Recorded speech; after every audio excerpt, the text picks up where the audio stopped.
Muy buenos días, 9 de la mañana con 4 minutos. Comenzamos cara a cara, miércoles 4 de agosto. Gracias por sintonizarnos aquí a través del 91.5 de FM.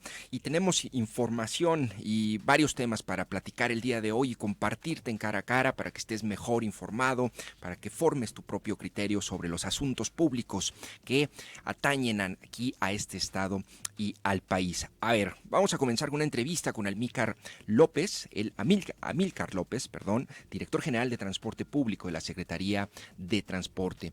Vamos a hablar con él sobre una política pública que implementaron y que pues no tiene precedentes, es histórica ciertamente, desde que se construyó el aeropuerto de Guadalajara. No había una ruta que llegara allá directamente, que entrara al aeropuerto de la ciudad.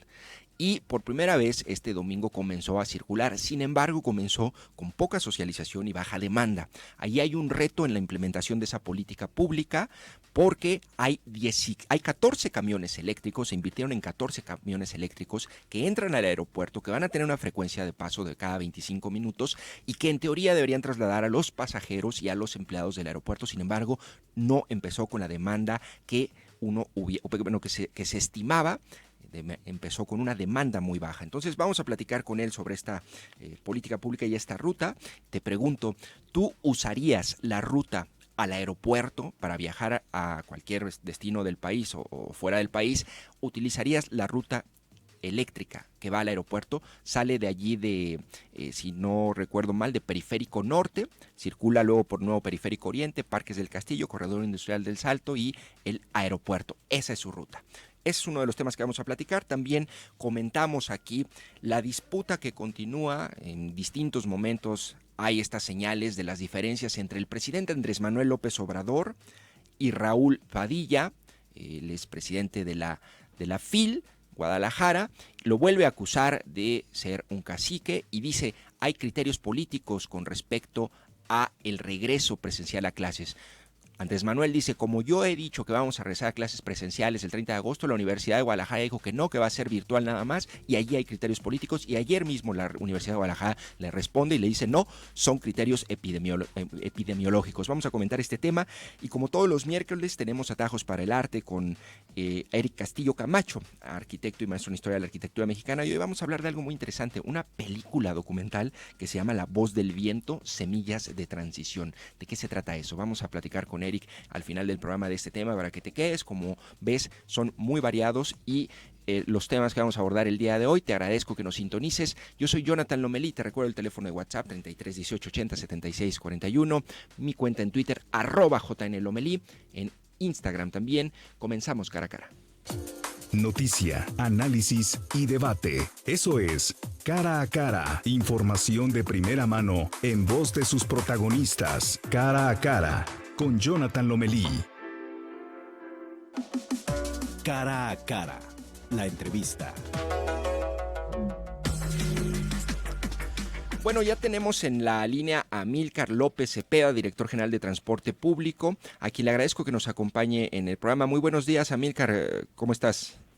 Muy buenos días, Jonathan. Muy bien. ¿Y tú? Un saludo a ti y a tu auditorio.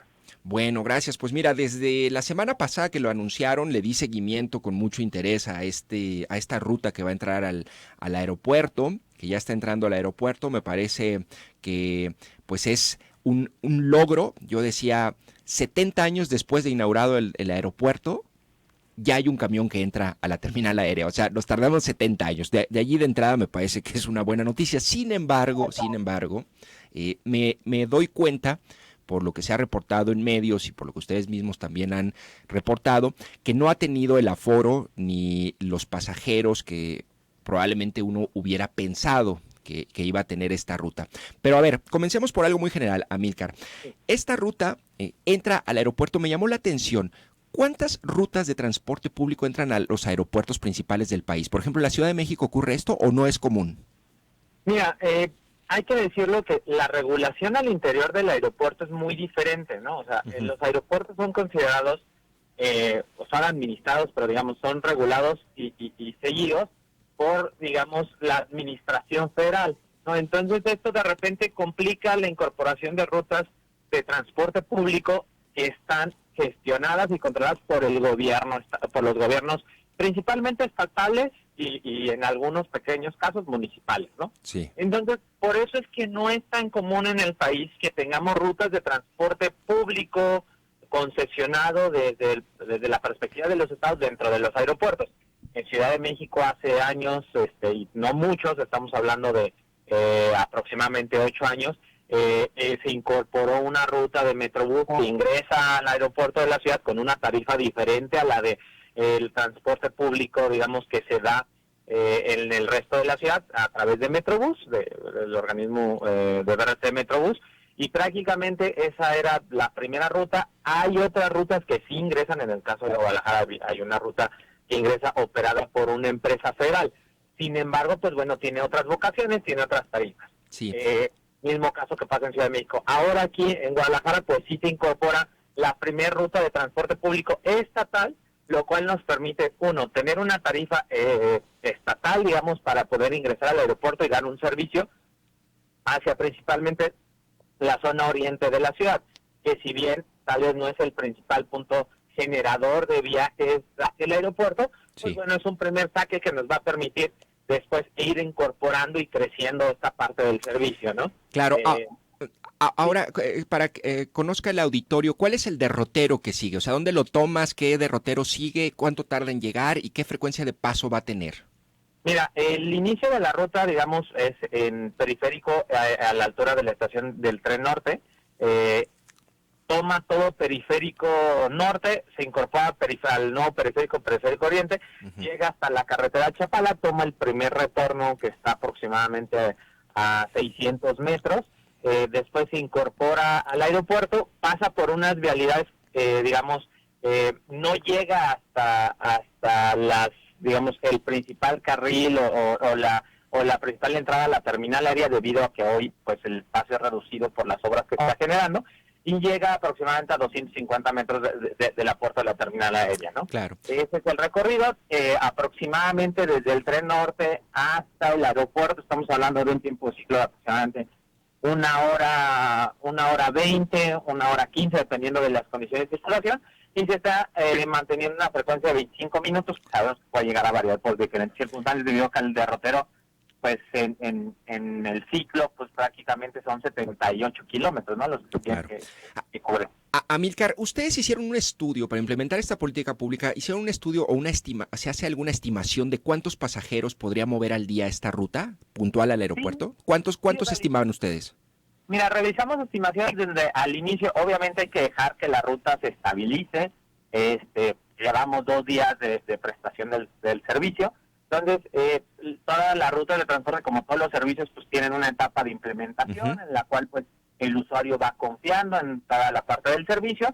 En esa etapa esperamos llegar a un tope de unos 2.000, 2.500 usuarios, donde principalmente nos enfocamos no tanto a los turistas, sino principalmente a los empleados del aeropuerto. Sin embargo, pues ya en estos días nos hemos sorprendido como turistas o usuarios del propio aeropuerto, viajeros, pues la están ocupando, lo cual nos da mucho gusto. Y pues yo no creo que hayamos empezado con una demanda baja, sino es lo normal de cualquier implementación de cualquier sistema de transporte, ¿no? O sea, el tren, el BRT o cualquier ruta nueva de transporte, pues siempre inicia con una demanda baja y en lo que se va consolidando. Oye, ya me confundí porque ayer ustedes en su anuncio y en el comunicado dicen que su estimación máxima son 1,000 pasajeros y tú me dices de 2,000 a 2,500. ¿Cuál sería entonces como el estimado que ustedes consideran que llegarían? En el modelo de transporte tenemos hasta 2,000, 2,500 pasajeros ya consolidada la ruta, ¿no? ¿En cuánto tiempo se puede consolidar un proyecto así? Pues mira, en aproximadamente 3, 4 meses podemos empezar a ver ya esta consolidación, que los usuarios, tenemos que hacer ajustes a los horarios, a las programaciones de servicio para atender perfectamente a la calidad del servicio, pero es más o menos el tiempo de maduración de cualquier ruta de transporte o cualquier sistema de transporte. Ahorita, yo sé que es muy poco tiempo, pero ¿cuántos pasajeros han movido en lunes y martes? Mira, los números del día lunes fueron alrededor de 200 pasajeros. Estamos esperando el corte del día de ayer, que nos llega prácticamente a las 10 de la mañana, con el corte del sistema de recaudo para poderte dar el número del día de ayer. Y son principalmente trabajadores del aeropuerto, ¿no? Bien, nosotros dentro de la modelación que realizamos, sí, consideramos que prácticamente el 90% de los usuarios iban a ser, digamos, trabajadores de esa zona. Sin embargo, pues digo, empezamos a ver que también usuarios o viajeros también están utilizando la ruta, lo cual, bueno, nos da mucho gusto y nos da una perspectiva de un poquito más amplia de lo que podría ser el crecimiento. ¿Qué alianza de camioneros o quiénes tienen esta concesión de esta ruta, de esta ruta empresa? No, es Citeur, es el gobierno del Citeur, estado, claro. a través de Citeur, quien la está operando, lo cual, pues bueno, también nos permite tener un seguimiento mucho más puntual de cómo se está comportando, de cuál es el cumplimiento de las frecuencias y de los recorridos, directamente como gobierno del estado. Oye, Amílcar, ¿y cuántos pasajeros mínimo debería mover para que, digamos, sea sustentable la ruta? Es decir, que tenga, digo, que no esté representando pérdidas y cueste al Estado.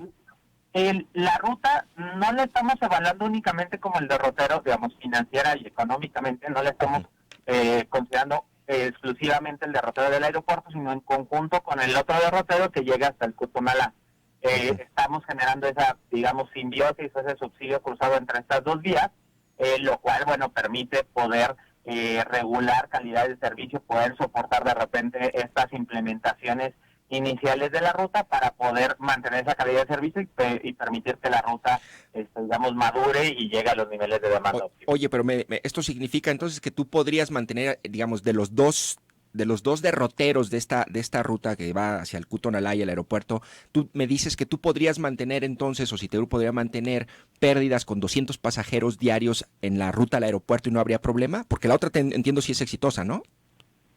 Sí, o sea, obviamente vamos a empezar a tener el crecimiento de la ruta, pero obviamente con ir cubriendo la demanda del Cutonalá, que también está incrementando de manera muy importante, donde ya triplicamos la demanda de los primeros días, que es un ejemplo que te puedo dar de cómo va creciendo, pues nos permite tener esta flexibilidad y también decirlo, al ser una nueva tecnología, sabemos que como gobierno del Estado, pues tendremos que subsidiar algunos costos al interior prácticamente del modelo de transporte del Citeur.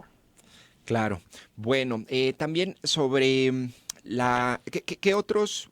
A ver, un segundo aquí.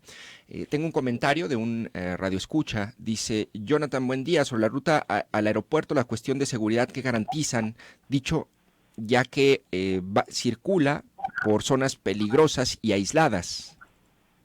Mira, todas las unidades van rastreadas con un monitoreo en tiempo real, todas con videovigilancia, obviamente, y obviamente hay un enlace directo con el equipo de supervisión de la Secretaría de Transporte, ¿no?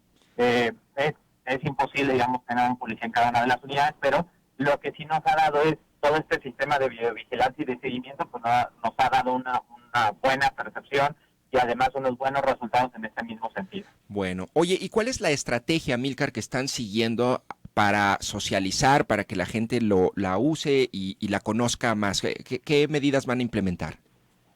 Bueno, uno, pues como tú sabes, y gracias a todos los medios de comunicación, a ti y a los medios en los que le han dado un seguimiento desde la implementación de la, digamos, de la vía 1, ¿no? De Tren Norte hacia el Cutonalá. Desde entonces ya había una difusión de próximamente se incorporará, y poníamos la fecha en 3-4 semanas después del arranque de la primera línea, que se incorporaría esta línea al aeropuerto. Y de esa manera se fue informando durante todas estas semanas, principalmente, obviamente, a los usuarios de la vía, y se implementó junto con el aeropuerto una estrategia de difusión al interior del aeropuerto a algunos usuarios y principalmente a los trabajadores en los horarios de servicio que ellos tienen, pero de cambio de turno, para que la pudieran llegar y conocer. Sabemos que es un tema que tiene que madurar, llevamos pocos días y esperamos que esto se vaya difundiendo también por la calidad del servicio y la atención que estamos dando a los diferentes usuarios. Oye, finalmente, Amílcar, digo, yo hice aquí mis cuentas de paletero, ahí disculparás, pero a ver, tú dices 2,000 a 2,500 pasajeros. Yo hice las cuentas. Si la ruta, son de entrada 14 camiones y cada camión tiene una capacidad de 58 pasajeros. En términos generales, si la ruta trabajara 16 horas al día y con esta capacidad y pasa y llega al aeropuerto cada 25 minutos, en términos generales tendría que mover al día alrededor de 2,200 pasajeros. Es decir, esto considerando que todos los camiones que llegan al aeropuerto estuvieran llenos. A mí me parece remota la posibilidad de que puedas hacer eso, sobre todo porque, pues bueno, los trabajadores entran en la mañana y se van en la noche, que es cuando vas a tener tus horas pico. Me parece que la meta está muy lejos de que se pueda alcanzar. ¿No te parece, Amílcar?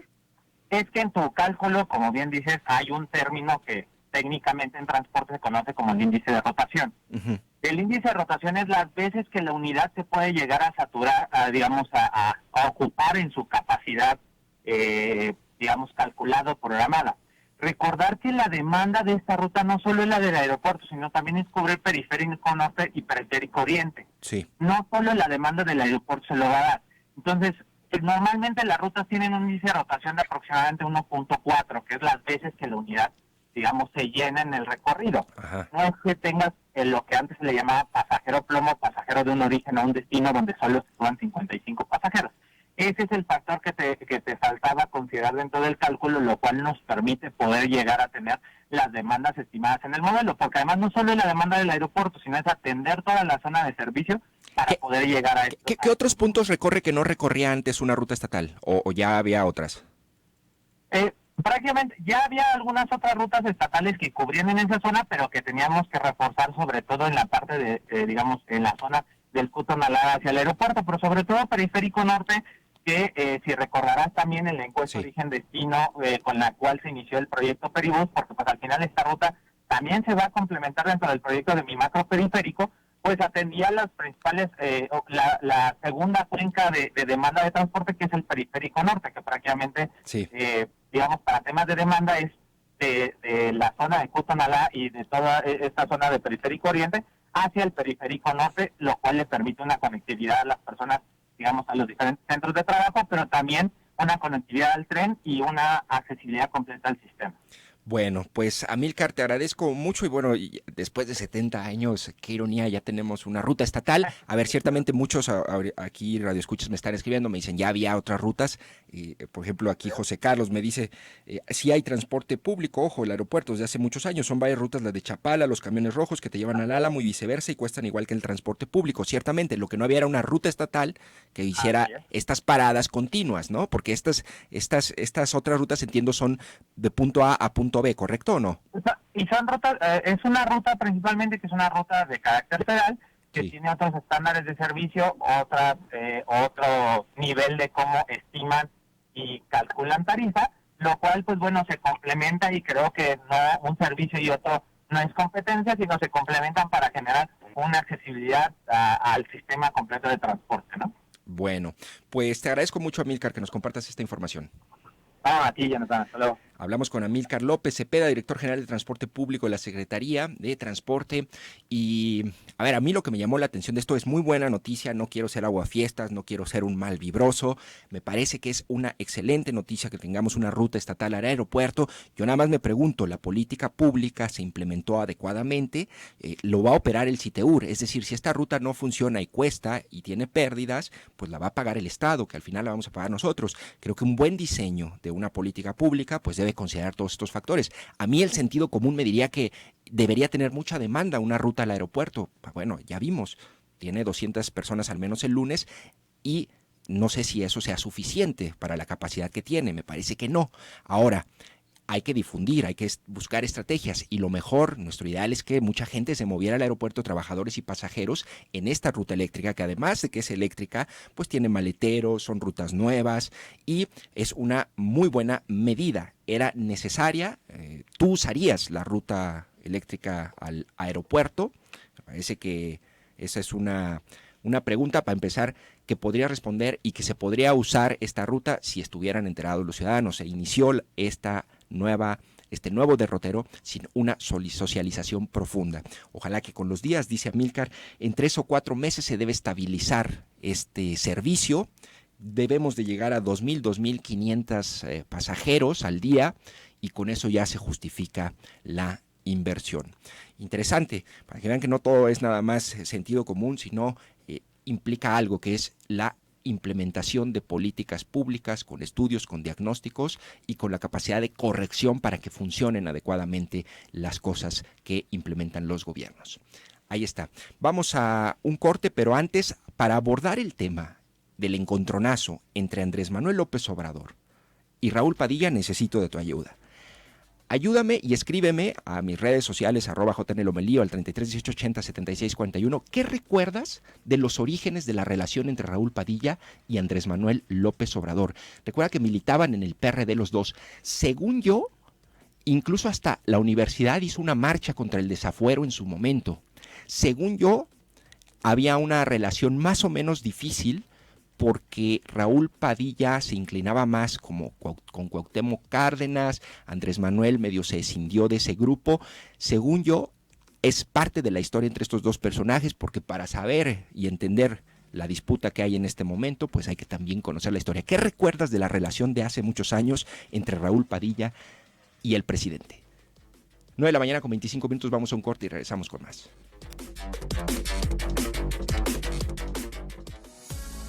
Mantengámonos cerca. Línea WhatsApp 33.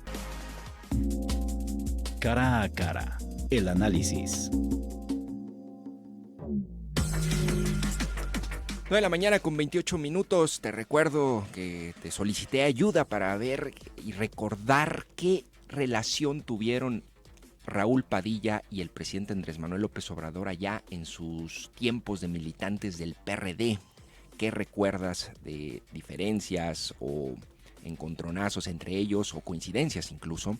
Ahorita vamos a abordar el tema en el siguiente bloque, pero mientras, ahorita estuve haciendo un par de llamadas, hablé con el exdirector de Proceso Jalisco, a ver qué recordaba, una reportera, un colega, a ver qué recuerdan de eso. Pero bueno, dice aquí un radioescucha de terminación 8209 sobre el tema que abordamos del aeropuerto ahorita en el primer bloque. Respecto al tema de la ruta de transporte hacia el aeropuerto, puedo informar que ya existe una ruta que parte de la antigua central camionera con frecuencia cada 20 minutos, tarifa 10 pesos y circula con combustibles fósiles. Son camiones antiguos pero cumplen su función. En lo personal lo he utilizado en varias ocasiones porque su derrotero es más céntrico.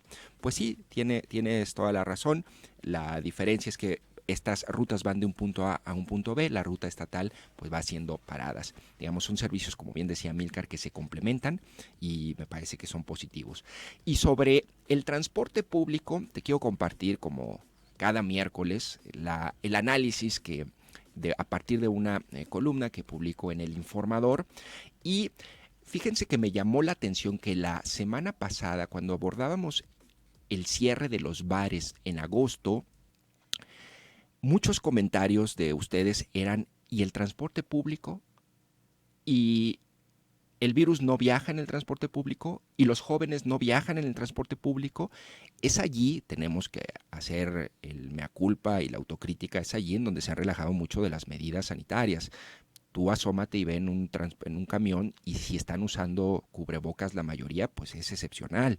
También en horas pico pues está aglomerado, está lleno de gente y no están los camiones ventilados. Y recordemos que las condiciones para que el virus se transmita pues son esas justamente: poca ventilación, aglomeraciones y que no uses la mascarilla o el cubrebocas. Bueno, a partir de eso te quiero compartir este análisis que me hizo favor nuestra productora Laura Martínez de aquí darle el formato y la producción para que te lo podamos compartir, y se titula de la siguiente forma: no son los bares, es el transporte estúpido.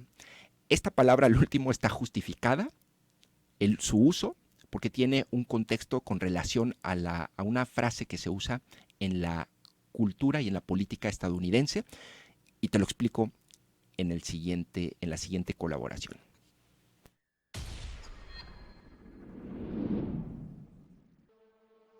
Una frase popular en la política estadounidense se refiere a un eslogan informal de la campaña con el que Bill Clinton venció a George W. Bush padre en 1992. Es la economía, estúpido. Se usa para reparar en lo esencial de determinada situación y para enfocarse en aquello que verdaderamente importa a los ciudadanos. En ese momento no era ganar más guerras, sino algo muy básico: atender el bolsillo de los estadounidenses. De allí la frase "no son los bares, es el transporte, estúpido", que podría expresarse sobre las políticas sanitarias que ha aplicado Jalisco de cara a la tercera ola del COVID-19. Estos son mis argumentos.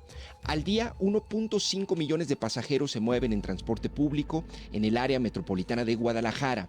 Una tercera parte lo hace en tren ligero y macrobús y sus rutas alimentadoras, mientras que el resto se traslada en los derroteros originales. Imaginemos lo que representan 6.483 unidades de transporte público de un lado a otro por toda la ciudad, 16 horas al día, sobre una superficie que equivale a la mitad de todo el estado de Morelos. Se trata de un fenómeno masivo y con aglomeraciones. Por otro lado, la tasa de transmisibilidad del virus pasó de 2.5 casos por contagio a 8 con la variante Delta, similar al sarampión o la viruela. Incluso el gobernador Enrique Alfaro explicó que ahora se verían familias enteras contagiadas cuando la primera versión del virus se podía convivir con algún enfermo en casa sin enfermar. Esta mutación en la tasa de ataque del virus convierte también al transporte público en un foco de contagio mucho más peligroso. Asimismo, el argumento del gobierno es que los contagios se concentran en los jóvenes que acuden a los bares y van de fiesta. Seguramente así es, pero bajo esa misma lógica, ¿por qué no se considera el transporte público? La última encuesta sobre transporte del IMEPLAN reveló que el 64.3% de los pasajeros tiene entre 18 y 44 años, justo el universo en donde se concentra el alza de contagios. Es decir, los jóvenes no solo van a los bares, también usan el camión y lo usarán más con el regreso a clases. Los factores que propician la transmisión del virus son 3: la falta de ventilación o ambientes cerrados, las aglomeraciones y la ausencia de cubrebocas. ¿Y en qué lugar se ha relajado el uso de la medida de la mascarilla? En el transporte público, en donde el tiempo de traslado promedio de un pasajero es de 38.4 minutos. Ahora comparemos el universo de usuarios y potenciales contagios en el transporte público frente a los bares. Según la Conbar Jalisco, en el área metropolitana de Guadalajara hay alrededor de 1,000 bares y antros que cerrarán durante agosto. Si estimamos un promedio elevado y arbitrario de 100 asistentes por bar en una noche de fin de semana, nos darán más o menos 100,000 asistentes. ¿Qué universo de potencial contagio representa esto frente al 1.5 millones de pasajeros del transporte al día? La única diferencia es el tiempo de exposición. Una visita a un bar puede durar 3, 4 o 5 horas. Eso eleva más la posibilidad de contraer el virus. ¿Los jóvenes son foco de contagio y transmisión del virus? Sí. ¿Los jóvenes solo asisten a los bares? No. El virus también viaja en transporte público, cuyo uso se intensificará con el regreso presencial a clases. En otras palabras, también es el transporte público estúpido. Trabajar para mantenerte informado es nuestra pasión. Zona 3. Información y música en... La agenda de Jalisco se escribe sobre esta mesa. Continuamos cara a cara en el 91.5, Zona 3.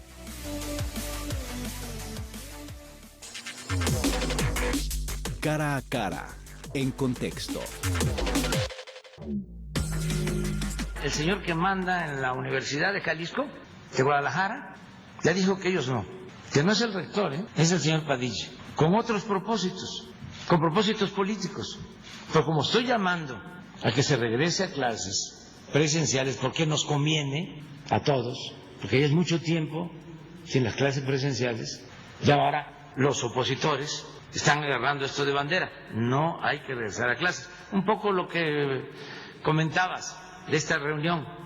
Vamos a hacer una huelga para que se perjudique, ¿sí?, al país.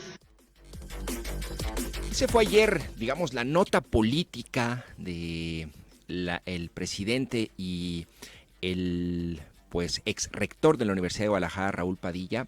Vuelve a arremeter el presidente contra él particularmente y dice: no quieren regresar a clases para llevarme la contraria.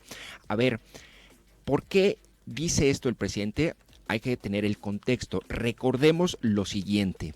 El gobernador Enrique Alfaro anunció el regreso a clases presenciales para educación básica a partir del 30 de agosto.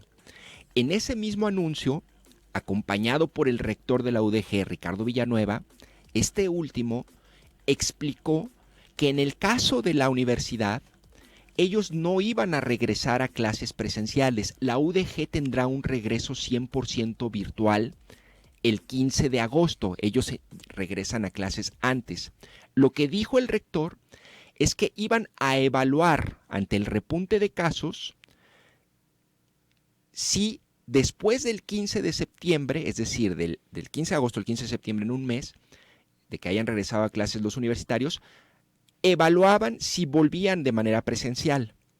El argumento del rector en ese momento y la respuesta ayer de la universidad al presidente fue no hay criterios políticos, son criterios epidemiológicos. Lo que responde la UDG ayer y lo que dijo en ese momento el rector es que el 37% de los contagios en el estado son de jóvenes entre 16 y 30 años, es decir, prácticamente de aquellos que están en la universidad o en rango de estudios universitarios. A diferencia de la educación básica, en donde menos del 5% de los pequeños representan contagios en esta segunda o tercera ola de COVID-19. Es decir, lo que dice la universidad es nuestro criterio es epidemiológico. Por otra parte, ayer mismo la universidad también le responde al presidente, ¿no? Y le dice, bueno, en todo caso es una decisión similar a la UNAM, que regresa virtualmente 100%, al Instituto Politécnico Nacional y a la Universidad de Nuevo León. Mi pregunta aquí, estoy poniendo los datos sobre la mesa. Mi pregunta aquí, ¿te parece que hay un criterio político de la universidad en el regreso virtual a clases? ¿Te parece que no lo quiero calificar, digo, quiero ser mesurado, respira Jonathan, pero me parece que el presidente no puede decir eso con tal libertad y tal impunidad? Es decir, estamos hablando de la salud de los jóvenes. Ahora, ¿por qué lo dice? Porque, bueno, hay un contexto político y una diferencia política con el exrector de la Universidad de Guadalajara, Raúl Padilla. ¿Cuál es la historia entre estos dos personajes, el presidente y Raúl Padilla? Bueno, recordemos que lo que no le perdonó Andrés Manuel López Obrador seguramente a Padilla es que en la campaña de 2018 Ricardo Anaya, el candidato del PAN, lo sumó como coordinador de enlace cultural de su campaña, e incluso el exrector de la Universidad de Guadalajara, Raúl Padilla, salió a anunciar que se adhería a la campaña de Ricardo Anaya, y bueno, eso fue como la gota que derramó el vaso. Después de eso han venido más embestidas de la presidencia y de Palacio Nacional a la figura de Raúl Padilla, que ojo, no estoy justificando ni defendiendo a la figura de Raúl Padilla, sé que hay muchos críticos entre nuestros radioescuchas de lo que consideran un cacicazgo de esta figura, de este actor político preponderante en el Estado, y por él y su grupo pasan muchas de las decisiones políticas en este Estado. Ojo, no lo estoy defendiendo. Ahora, de los últimos encontronazos entre ambos personajes, recuerdo que fue cuando le dieron el premio Princesa de Asturias a la FIL. Algo que le molestó mucho a Andrés Manuel López Obrador fue esta frase en su discurso, que lo recibió el premio Raúl Padilla. Dijo, debemos defender al libro del populismo. Y Andrés Manuel López Obrador se enojó frente a esa frase de Raúl Padilla, y hay una diferencia entre ambos personajes. Aquí, ¿cuáles son las consecuencias? Digamos, este es el chisme político, ¿no? Digamos, lo que es visible. El trasfondo es uno también que me parece y ya nos implica a todos nosotros, y es la disputa que viene. En septiembre se prepara el presupuesto federal y todo indica que va a haber recortes y apretón presupuestal a las universidades, y entre ellas la Universidad de Guadalajara. Hay reclamos del rector Ricardo Villanueva sobre los recortes que ha habido a la universidad, y eso al final tiene consecuencias y habrá que estar conscientes de ellas. Recordemos, Andrés Manuel López Obrador y Padilla pues empezaron juntos, ahí eran militantes del PRD, si no recuerdo mal, incluso Padilla o la Universidad de Guadalajara hizo una marcha contra el desafuero en su momento, en 2006, de Andrés Manuel López Obrador. Entonces es una historia entre dos personajes, son viejos conocidos, y desde luego es una vieja rivalidad que se ha acentuado recientemente. Aquí la pregunta es, ¿tú crees que hay un criterio político o epidemiológico de la Universidad de Guadalajara? Esos son los datos que se comparten y los argumentos de un lado y otro, tú tienes la mejor decisión. 9 de la mañana con 49 minutos, vamos a un corte y regresamos ya con Eric Castillo Camacho para hablar de esta película documental La Voz del Viento, Semillas de Transición en Atajos para el Arte.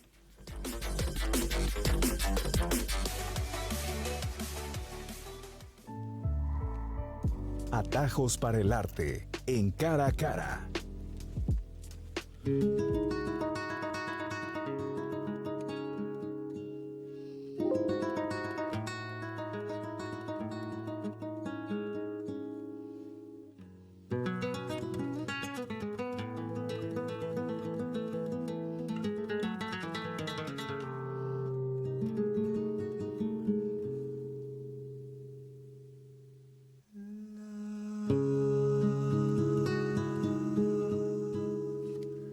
La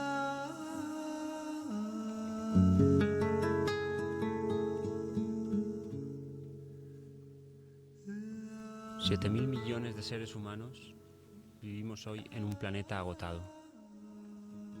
Y nuestro desarrollo descontrolado y depredador, alejado de los ritmos de la naturaleza, crea un impacto enorme de desequilibrio a escala global.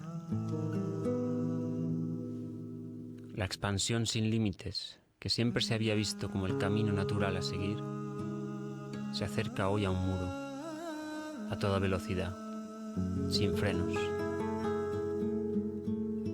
Y mientras esto ocurre, nos repetimos hacia adentro. Hasta aquí todo va bien. Bueno, ahí Todo va ya bien. nos pusimos así como solemnes, ¿no? Después de esta música, la reflexión con Eric Castillo Camacho en Atajos para el Arte, que ya está aquí. Lo que escuchamos, ¿qué fue lo que escuchamos, ese fragmento, Eric? Sí, bueno, ¿qué tal? Buenos días, antes Buenos que días, nada. bienvenido, Digo, chingado. Buenos días a todo el auditorio. Escuchamos el arranque del documental La voz del viento, Semillas de Transición, que es de lo que vamos a platicar el día de hoy. Es digamos, el fragmento de inicio del documental. A ver, pues adelante, a ver. Sí, mira, bueno, el documental La voz del viento es un trabajo del cineasta Carlos Pons, un cineasta español, que en voz, bueno, voy a citarlo, ¿no? En sus palabras, dice: es un proyecto audiovisual con ánimo de transformación social, de abrir nuestro imaginario, una herramienta más de las tantas que nos están llegando para cambiar a un nuevo paradigma más pacífico y armonioso, ¿no?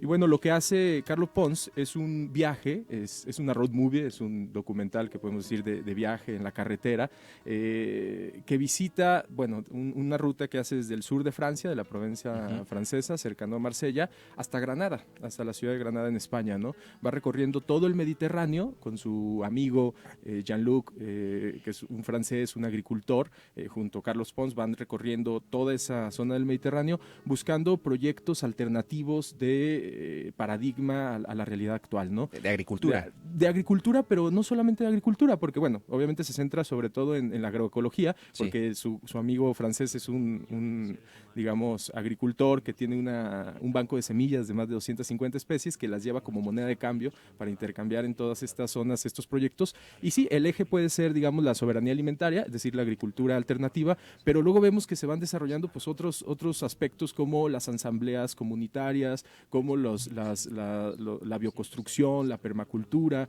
todas estas alternativas al modelo imperante de consumo y de capitalismo en el que vivimos, ¿no? Que es, digo, como una especie de, digo, me gustó, digo, no lo terminé de ver, te estaba comentando ahorita, pero es una especie como de acto de resistencia política, todos estos proyectos, ¿no? Totalmente, de hecho, bueno, por eso también lo planteé para esta sección, que siempre buscamos como los contenidos que tienen que ver con el arte y la política. Sí. Claro, digo, ¿qué más político, qué acto más político que la desobediencia al sistema imperante de consumo desmedido, de explotación ambiental y de explotación también de la sociedad, ¿no? Hay una frase ahí que me gustó, dice, bueno, el capitalismo tiene un término, va a terminar en algún momento, dice, cuando nos acabemos los recursos de la tierra, Sí, ¿no? sí. Y dice un autor algo así, o cuando nos cansemos. O cuando nos cansemos de ellos, sí, ¿no? sí. Porque en realidad un poco, perdón que te interrumpa, No, pero un poco adelante. la visión que plantea parte del documental es esta idea de cómo hemos llegado a mercantilizar todo. Es decir, ¿cómo es posible que te vendan un vaso con agua en este país? ¿Cómo es posible?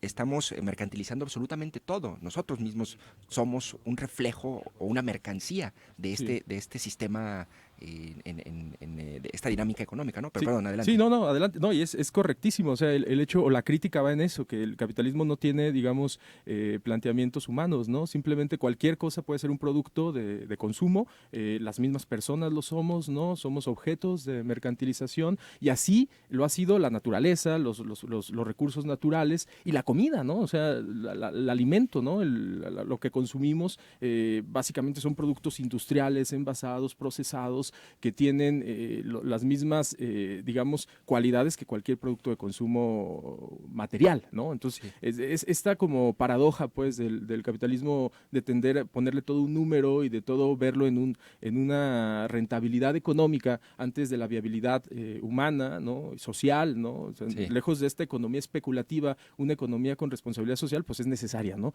Y todos estos proyectos como que tratan de dejar una estela de lo que se hace de forma alternativa al sistema global, ¿no? De explotación y como decía, no solo de los recursos naturales, porque la crisis ambiental es lógica, ya nadie la niega, ¿no? Sí. Pero ¿qué pasa con la crisis social, ¿no? ¿Qué pasa con esta desarticulación en la comunidad, desarticulación, no conocemos al vecino, no sabemos lo que comemos, todo lo compramos, lo pagamos y estamos como en una esfera de desarraigados, ¿no? de lo esencial. Hay una frase que creo que resume mucho esto, no es del documental, pero es de Bill Mollison, uno de estos fundadores de la permacultura, que es la cultura de la permanencia, ¿no? Que en el documental aparece muy constantemente. Es una corriente filosófica que nació en Australia en los años 70 y que se ha impregnado en todo el mundo, y dice, los revolucionarios que no tienen huerto, que dependen del mismo sistema que atacan y que producen palabras y balas y no comida ni abrigo, son inútiles, ¿no? Entonces, creo que es fuerte, pero creo que nos plantea pues que ya la revolución, como la plantea el mismo documental, debe ser pacífica, creativa y colectiva, ¿no? O sea, volver con los mismos mecanismos de rebeldía que están dentro del mismo sistema y dentro del mismo aparato de lo que se cree que es lo radicalmente opuesto a lo que promulgan. ¿Y qué acto más rebelde que cultivar, no sé, tu propio tomate, tu propia semilla, tener soberanía ¿no? alimentaria, ¿no? Que además hemos olvidado que es la principal medicina es el alimento, ¿no? La comida, ¿no? Sí, ahora yo pensaría, bueno, a ver, vivo en Guadalajara, yo volteo y solamente veo pavimento, o sea, tú tienes un huerto, ¿no? Sí, bueno, ahorita platicamos de eso, pero lo que iba a decir, y creo que tiene que ver con el documental, a partir de lo que dices, es que a mí me alentó mucho el documental porque visita un montón de 35 proyectos, y uno pensaría que pues todos van a ser proyectos agrícolas, a las afueras de la ciudad, zonas rurales, y sí, la mayoría lo son, pero también hay muchos proyectos en las ciudades, ¿no? En Barcelona, en Valencia, en Murcia, en estas ciudades que son megápolis como Guadalajara, como Ciudad de México, también hay proyectos de agricultura urbana, ¿no? También hay proyectos de huertos comunitarios, y bueno, esto de nuevo en lo agrícola, pero también en la articulación social, ¿no? En las asambleas, en el organizarse desde abajo, ¿no? En el no estar en una dependencia de grandes estructuras que den las soluciones, sino tú, en pequeñas acciones concretas e inmediatas, poder ir articulando hacia un cambio de conciencia, ¿no? Y de actitud. Y en ese sentido, pues sí, los huertos que puedas tener en tu azotea, tú, en tus pequeñas acciones así concretas, ¿no? Dividir la basura, ¿no? Entender que la basura, pues es basura porque no le damos un fin, ¿no? Si no son residuos, es materia orgánica que se puede compostear y puede dar luego nuevos alimentos, ¿no? Claro. Hay huertos comunitarios, por ejemplo, comentamos ahí, los invito, de hecho, ahí en el refugio, el Parque del Refugio, tenemos una milpa comunitaria, los miércoles a las 7, justo ahí nos juntamos para seguir con este proyecto. Ese es un gran ejemplo, y dices que fue un factor de comunión o de acercamiento entre los conocer vecinos, a los ¿no? vecinos, ¿no? Yo casi no conocía a nadie y ahora pues ya al menos tenemos una articulación y vemos crecer pues la ahí milpa. en el refugio. En el refugio, ahí en el parque, ahí están los de Coamil también, en uno de los camellones de arriba del tren ligero, también sembraron su milpa. Hay proyectos como el Parque Agroecológico de Zapopan, ¿no? Que también tienen huertos comunitarios, y bueno, las ecoaldeas que existen en México también de los 70 con Huehuecoyotl, los guayabos, o sea, hay un montón de cosas, porque eso es bien importante. Esto lo vemos a nivel España, ¿no? Y yo creo que alienta, pero luego decir, pues el contexto local, ¿no? O sea, tampoco estamos exentos de prácticas alternativas en busca de esta revolución pacífica, comunitaria y digamos creativa, ¿no? Que sería como la finalidad pues de esto, ¿no? Oye, ¿dónde vemos este documental? Bien, además, pues, está libre, sí, no podría ser de otra forma, tiene que ser coherente, ¿no? No, nada de eso, está libre en Vimeo, bueno, pueden buscar en Google, nada más pongan así La Voz del Viento y les va a arrojar directamente un link de Vimeo, que pues ahí está directo, lo pueden ver completito, con buena calidad, incluso hay un mapa interactivo para navegar por todos estos proyectos del Mediterráneo, donde pueden complementar y contactar incluso a estas alternativas al modelo imperante, ¿no? Bueno, me gustó una frase ahí del video del documental, dice algo así: cultivar es escribir sobre la tierra. Sí, además el aspecto poético está presente y eso creo que es valioso. Sí, está muy padre. Se los recomiendo. Ahorita lo voy a poner el enlace en mi cuenta de Twitter para que vean este video. Digamos, también es un acto político este tipo de manifestaciones, un acto de resistencia política. Son las 9 de la mañana con 59 minutos. Gracias, Eric, por habernos acompañado. Nos escuchamos mañana a las 9. Claro, hasta luego. Bye. La información al momento. Escúchala en Canal Continental.